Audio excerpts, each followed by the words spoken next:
in the world to try and explain today is what the hell is profit? Because nobody knows anymore. This week, and we were big on this, so Guzman and Gomez announced its financial year result for 2024, and it really impressed the market with sales up 7.5% versus forecast of 4.8%. And GYGS shares have rocketed from their list price of $22, hitting $37 a share and giving the business a market cap of almost $4 billion. Of course, almost every pundit from the Joe Astonless Rear Window to Street Talk said Guzman and Gomez shares were vastly overvalued and would tank from its listing price. But of course, not the contrarians, and we both love the stock, love the founder, and loved its genuine competitive advantages. So it's obviously no surprise to listeners of the show that it's gone well. Pretty much every number in the results came out ahead, with the business recording a net loss of $14 million, but that was actually 15% above expectations. Australian sales were up 27% year on year. And interestingly, the business was buoyed by breakfast sales, with the breakfast category up 18%. Adir, how bullish or do you think GYG is sort of hitting sort of terminal share price velocity now? It would be astonishing if they would have missed their prospectus forecast so quickly, like 1 month after floating. So it's no surprise they've hit their prospectus forecast. I think no one is doubting that it's a good business. I don't think anyone doubted it was going to hit its prospectus forecasts, and I don't think anyone doubts it should hit next year's numbers and probably beat them. The question is a valuation question.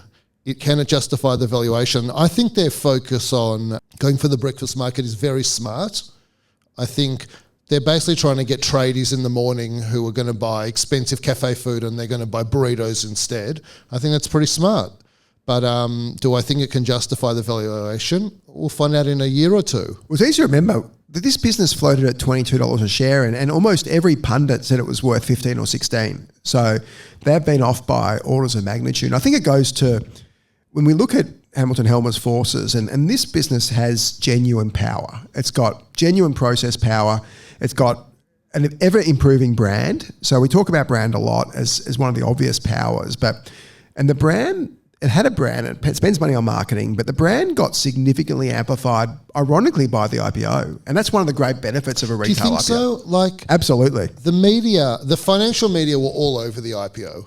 But like the people that are going in there at 6 a.m., they're not reading the Financial Review. Maybe not the 6 a.m. crowd, but I spoke to numerous people who... The guy eating a breakfast burrito is not reading it while scrolling, eating it while scrolling through the Financial Review. Tradies read the Fin. I spoke to a number of people who said, I hadn't heard of Guzman and Gomez, and now I've seen all this stuff and I've bought one. I think there's absolutely... You know, as you know, earned media is hard to get. Earned media is essentially media you don't pay for, so it's via PR channels. And they got tens of millions of dollars of earned media. Know. The only person that reads the Financial Review that wakes up at 5 a.m. is you, and you don't eat a breakfast burrito because you don't eat anything. So I'm not a great customer of GYG. Of anything. No, what are you a customer of? I'm a customer of lots of stuff. I don't know about that. But they're a brand with very high potential, a good product. Like if you compare their product to Chipotle, it's much better than Chipotle. And I think Chipotle is $85 billion, obviously in a big market. Well, they've got a few more stores. They do, but that's the white space. Maybe. I don't know. I'm not bearish on them. Yeah. I think it's priced to perfection and it has to deliver perfection. Yep. And 1 month after an IPO, it's going to deliver perfection. And this just shows, I think, and obviously you've been through at least one IPO, and it shows. So what do you talk through for our listeners who haven't been through an IPO process, how important forecasts are and why business and the way businesses pitch their forecast, and obviously this is 1 month, often you do, there's maybe a 6 month gap, but when you talk about an IPO prospectus and forecast versus what a business thinks it's going to achieve and what the market expects. So I'll give an honest appraisal of what happens pre-IPO.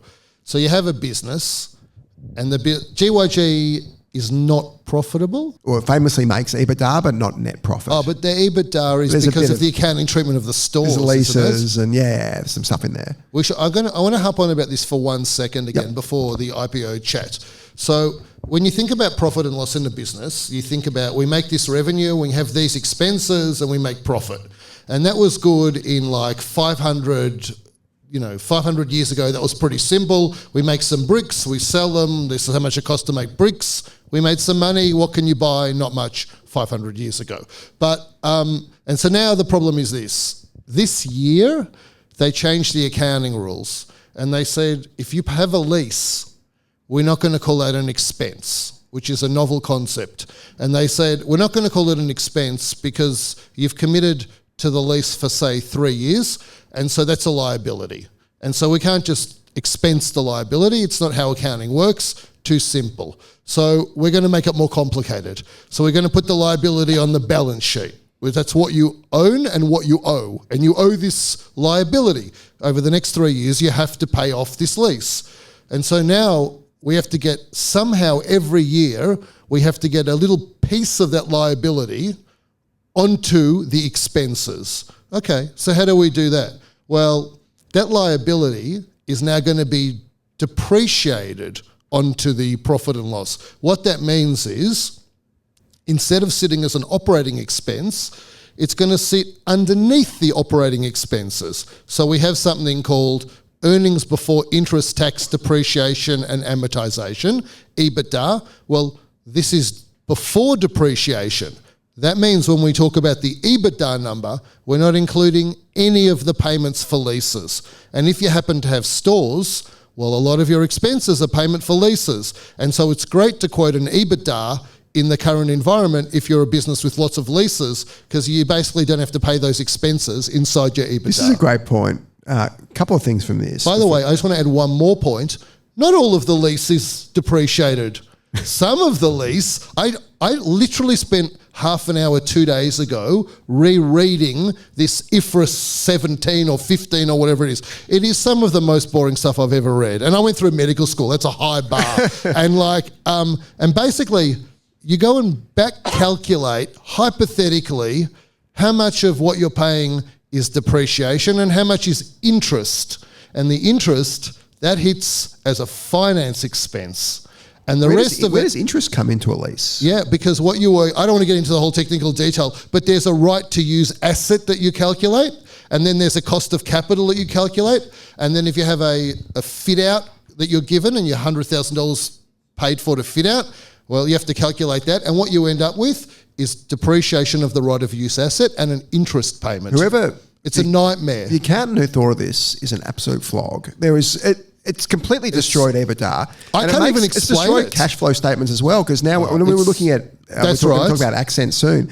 When you look at a cash flow statement, suddenly the lease payments are sitting in some sort of investment cash flow. Yes, that's right. It's ruined. So it's outside OPEX. There's clearly lease payments are OPEX. So whoever thought of this has no idea how to run or operate or value a business. And they've just completely stuffed it up. One of the trickiest things in the world to try and explain today is what the hell is profit? Because nobody knows anymore. And so let's not even answer the question whether Guzman and Gomez is profitable, because we don't even know what profit is. It's net Are profit. They making cash? It's net of course profit. They're not making cash because they're doing lease fit outs. So they're not making cash. Net profit was negative 15 million. Well, but that would include listing means. fees. So, well, net's net. Net's the bottom line. But what I think maybe someone in the accounting headquarters said, we don't like EBITDA. Famously, earnings before I trick the dumb auditor. Let's find out a way to make EBITDA completely meaningless. And I think mission accomplished. But the thing is this: the thing that is infuriating is when you take someone through the rationale, it makes sense in a cerebral, theoretical way. I don't think it even does in that way. I think because having an asset, and it's a liability, a right to use asset, it just ruins the ability to read financial statements. Anyway, I'll talk about an IPO. Yeah. That's the end of that rant. Yeah. I'm going to get hate mail from accountants. What does that look like? Everyone knows what that is. I feel very safe walking down the street. And so IPOs. So IPO, that's when you get a company and you put it on the stock market. So what does it look like? So you've got a company and let's say it's making $5 million of profit. And you say, how much is this company worth? Let's say $50 million of profit. How much is this company worth? Well, there's no answer to that question, but will you try and have an answer? And let's say I think that company should be worth 10 times earnings. So $500 million. But the thing is, I'm not dumb enough to want to value my company on the earnings that I have. I'll much rather value my company on the earnings that I'm going to have next year. And so what am I going to have next year? I think I can maybe get it to $60 million of earnings. And so that all sounds very logical, but now we bring some other elements into play. The first thing is I cannot miss my numbers next year, because if I miss the numbers that I am projecting to hit in my prospectus, which is the document you create when you're going to put your company on the stock market, then my company's share price will tank and it will be hard to recover that share price. So maybe I'll say I'm going to do $55 million of earnings, because then I get a chance to upgrade. And everyone likes upgrades. The world loves upgrades. That's how you drive a share price. In fact, the analysts that analyze your company, they love upgrades. Everyone loves upgrading. The other thing is the stockbrokers who are going to sell your shares to the investors in the IPO, they like the idea that investors will make money, because then the investors will come back and they make money by getting the investors to buy shares. So when I say, I think I'm going to make $55 million next year because I want to be safe, and I think I should be valued on 10 times earnings, that's $550 million. They say, that's a great idea. You know what you should do? You should price the IPO at a valuation of $450 million, not $550 million. Why would I do that? Well, because it'll let the investors make some money. But they're going to make money at my expense because I'm going to be more diluted. Yeah, but they'll make money, you'll make money, everyone will be happy. And so this is the tension that goes on when you're having an IPO. How do you price it so that it goes up on day one or in the first week? How do you create a prospectus that you're going to beat, but not beat by too much, because that would be misleading? And so these are the various balances and juggles that you do. And so Guzman, they basically created a prospectus that they were able to beat by an acceptable amount, which good on them. That's the game. That's the game. They nailed it.